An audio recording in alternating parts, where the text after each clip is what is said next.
अगर आप भी चाहते हैं कि आपन म्यूजिक के वीडियो सबसे पहले आप तक पहुंचे, तो लाल बटन को दबाकर चैनल को सब्सक्राइब जरूर कर ले और साथ में बेल आइकन को दबाना ना भूलें। होली में ले आइए सजनवा जरा जेट वाला सरिया जेट वाला सरिया जरा जेट वाला सरिया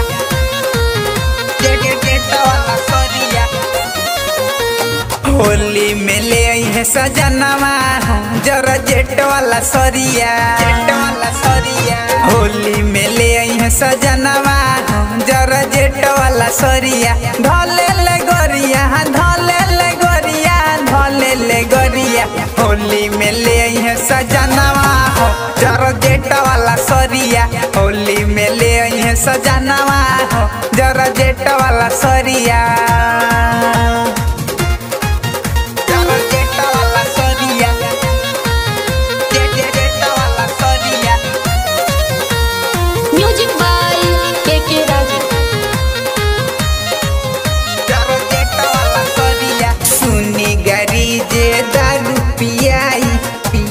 हमरा जे भंगिया खियाई पिया के हमरा जे भंगिया खियाई सुनी गारी जे दारू पियाई पिया के हमरा जे भंगिया खियाई ढोलल बर रत गोरिया हो जर जेट वाला सरिया ढोलल बर रत गोरिया हो जर जेट वाला सरिया होली में ले आइए सजनवा हो जर जेट वाला सरिया होली में ले आइए सजनवा हो जरा जेट वाला सरिया होली में ले आइए सजनवा हो जरा जेट वाला सरिया जरा जेट वाला सरिया जरा जेट वाला सरिया म्यूजिक बाय के राजा जेट वाला सरिया राइटर सिपुले ओइले गावनवा लालू साजन सुन लागे न मनवा लालू साजन सुन लागे न